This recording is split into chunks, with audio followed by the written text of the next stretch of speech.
बिस्मिल्लाहिर्रहमानिर्रहीम। अस्सलाम वालेकुम। क्या हाल है आप सबका? उम्मीद करती हूँ कि सब ठीक ठाक होंगे, खैरियत से होंगे और अल्लाह ताला सबको खैरियत से रखे, खुश रखे, आबाद रखे। तो आज है जी संडे और नाश्ता वगैरह कर लिया, फिर बर्तन वॉश किए, किचन सारा क्लीन कर लिया। उसके बाद सब्जियां मैंने वॉश करके रखी हैं, फिर चिकन धोया है, कीमा है उसको मैंने वॉश किया है। और चिकन मैं इस तरीके से मंगवा लेती हूँ कि ये 2 होल चिकन थे, लेकिन उनके ब्रेस्ट पार्ट अलग करवा लिए, और ये जो होती हैं गर्दन की बोटियाँ और विंग्स वगैरह, इनको मैं बॉईल करने के लिए रख दूँगी, क्योंकि ये उबला हुआ चिकन रखा हो तो आप सैंडविचेस की फिलिंग में इस्तेमाल कर सकते हैं। आसानी रहती है बड़ी, तो इसलिए मैंने सोचा कि अभी लगे हाथों ना ये काम कर लेती हूँ। थोड़ा सा नमक डाल के, काली मिर्च डाल के इसको मैं बॉईल होने के लिए रख दूँगी।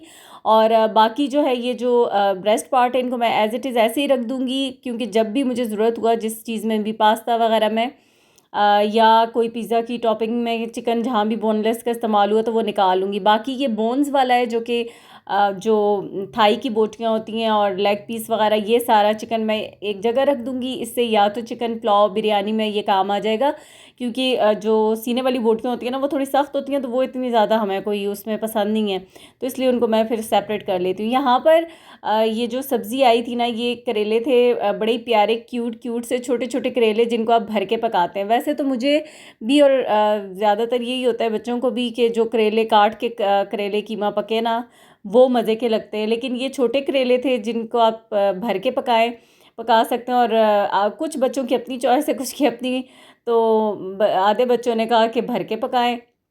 तो यहाँ पर फिर मैं ना भरे हुए करेले बनाने की तैयारी कर रही हूँ। और करेले बड़े ही अच्छे साफ़ सुथरे करेले हैं, अभी ताज़ा ताज़ा। तो इनको मैंने बहुत अच्छे से पहले वॉश कर लिया था, और अब जो है ना इनको छील कर, सॉरी, काट कर इनके बीज निकालूंगी। छीलूंगी बिल्कुल भी नहीं, बाज़ लोग ऊपर से छीलते हैं, मैं नहीं छीलती। अगर ऊपर से कोई थोड़ा सा ख़राब हो या गंदा हो तो उसको कट कर लेती हूँ। और बाकी ये देखें बीज निकाल लिए। फिर अब इसके ऊपर ना मैंने 1 टेबल स्पून के जितना नमक जो है वो स्प्रिंकल कर लिया। फिर अच्छे से उस नमक को सारा करेले के अंदर बाहर लगा दिया। ये कड़वाहट के लिए नहीं कर रही मैं कोई भी, सिर्फ इसलिए कि थोड़ा सा ना उसमें भी नमक का टेस्ट जो है करेले के अंदर आ जाए।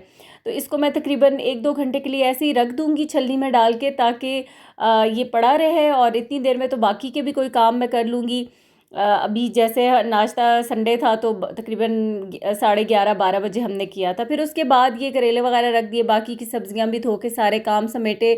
तो इतने में क्या है कि अभी शाम की चाय का टाइम हो गया है, और सबको ही हल्की हल्की भूख लग रही थी। तो मैंने सोचा कि अब यहाँ पर इनके लिए सैंडविचेस बना लेती हूँ। पैन के अंदर मैंने लिया तकरीबन 2 टेबल स्पून कुकिंग ऑयल के, फिर एक प्याज स्लाइस करके डाल दिया, एक हरी मिर्च भी डाल दी है। ये इतनी ज़्यादा स्पाइसी नहीं है, जो आजकल मोटी मोटी हरी मिर्च है ना, ये वो वाली थी। और ये जो चिकन बॉईल किया था ना, तो ये अभी मेरे काम आ गया है, ये भी श्रेड करके डाल दिया। फिर थोड़ा सा चिकन को भूना, तो इसके अंदर फिर मैंने यहाँ पर 2 टेबल स्पून डाल दिए हैं मैदे के। इसके अंदर थोड़ी सी कुटी हुई काली मिर्चें डाली हैं, और थोड़ी सी ये जो है ऑरिगेनो डाल दिया है। अब इसको तकरीबन 1 मिनट के लिए इसको मैं ज़रा स्टर करूँगी, ताकि थोड़ा सा मैदा जो है ना वो हमारा भुन जाए।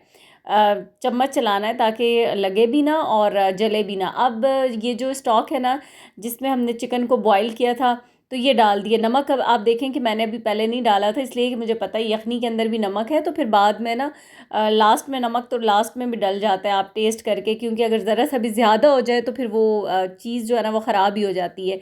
अच्छा, यहाँ पर फिर यखनी डालने के बाद मैंने इसमें दूध डाल दिया है, तकरीबन हाफ़ कप के जितना। अगर क्रीम हो ना तो 1 से 2 टेबल स्पून डाल दें, मेरे पास नहीं थी तो मैंने बस दूध डाला है। अच्छा, यहाँ पर फिर अब मैंने थोड़ा सा नमक जो है ना वो चखने के बाद डाल दिया था। तो ये हमारा जो सैंडविच का मिक्सचर मज़ेदार सा तैयार हो गया है। इसमें कोई और चीज़ मायोनीज़ वगैरह नहीं डालूँगी मैं। अच्छा, तो अब ये क्या है कि ठंडा होने के बाद थोड़ा थिक हो जाता है। अभी तो मेरे पास तो ये थोड़ा गरम गरम ही है, लेकिन ये कि जैसे आप बना कर रखें ना, बच्चों को स्कूल लंच में देने के लिए, सैंडविचेस बनाने के लिए आप पहले से मिक्सचर को बना के रख लें फ्रिज में, आपके 1-2 दिन के लिए काम आ सकता है, 2 से 3 दिन तक चल जाता है। तो यहाँ पर मैंने ये मिक्सचर डाला, फिर बटर ले लिया, तवे के ऊपर डाल दिया। ये जो घर का मक्खन होता है ना, ये वो है, इसलिए इतने पटाखे मार रहा है क्योंकि इसमें से पानी जो है ना वो ड्राई हो रहा है। अच्छी तरह से मक्खन लगाना है इतना दोनों साइड पे, कि सही से आपकी ये जो सैंडविच का क्रस्ट है ना, ये अच्छा फ्राई रोस्ट जैसे सही से कुरकुरा सा बन जाए। मतलब मक्खन थोड़ा ज़्यादा ही लगाना है दोनों साइडों पे। तो अब ये मेरे सैंडविचेस जो है ना वो तैयार हो गए हैं। बस थोड़ा सा हल्का सा इनको मैं जैसे ही ज़रा ठंडे होते हैं इतने कि मैं उनको पकड़ के कट कर सकूँ तो काटती हूँ। और फिर साथ साथ मैंने चूल्हे पे चाय भी बनने के लिए रख दी है।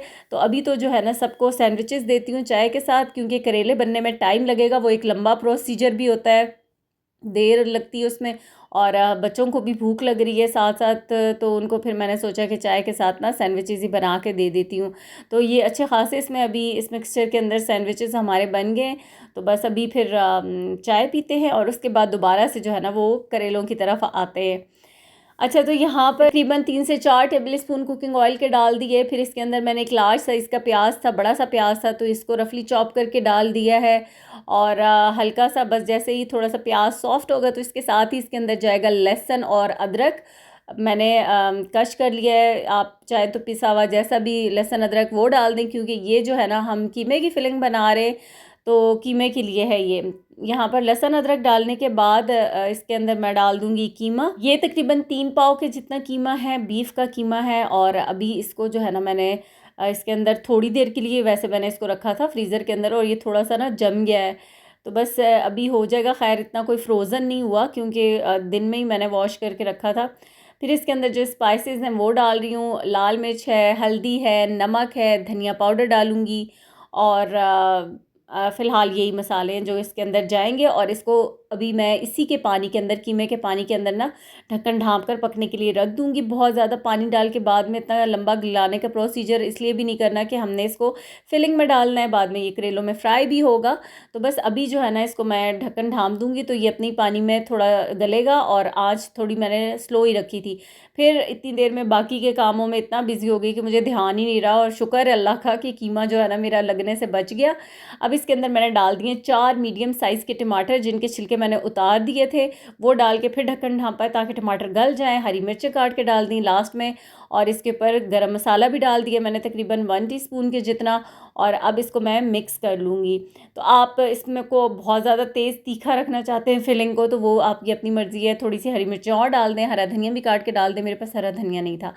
अच्छा, अब जो इसका मसाला है ना वो बना लेते हैं। जब इतनी देर में कीमा ठंडा होगा तो फिर हम उसकी फिलिंग कर लेंगे। यहाँ पर मैंने 4 टमाटर ले लिए थे, मीडियम साइज़ के, बारीक काट लिए। फिर उसके बाद जैसे ही थोड़े से दरमियाने ब्राउन हुए ना प्याज, तो इसके अंदर मैंने टमाटर डाल दिए हैं। और टमाटर तकरीबन मैंने 7 से 8 अदर टमाटर लिए थे। फिर इसमें हरी मिर्चें भी 1-2 काट कर डाल दी हैं, नमक डाल रही हूँ, हल्दी डाली है, लाल मिर्च डाली है। और इसके अंदर ज़ीरा पाउडर डालूँगी। बस इसके अंदर मैं और कोई भी मसाले नहीं ऐड करूँगी। यहाँ पर सिर्फ ज़ीरा पाउडर जाएगा, तकरीबन हाफ़ टेबल स्पून के जितना ज़ीरा पाउडर। और इस मसाले को अभी भुनने के लिए छोड़ूंगी ताकि ये टमाटर गल जाए, इनका पानी खुश्क हो। और मसाला जो है ना वो बहुत अच्छा सा भुना हुआ होना चाहिए, कच्चा फ्लेवर जो है ना वो टमाटरों का ना आए। अब ये जो हमारे करेले थे इनके अंदर मैं फिलिंग डाल रही हूँ और कीमा ठंडा हो चुका है। बस आपने फिलिंग इतनी डालनी है कि करेला आपका अच्छे से बंद हो जाए। अच्छा, यहाँ मैं आपको एक बात बताऊँ कि ये थोड़ा सा ना मुझे मतलब मुश्किल काम इस तरह से, ये देखें अभी उछल के कीमा सारा बाहर आ गया।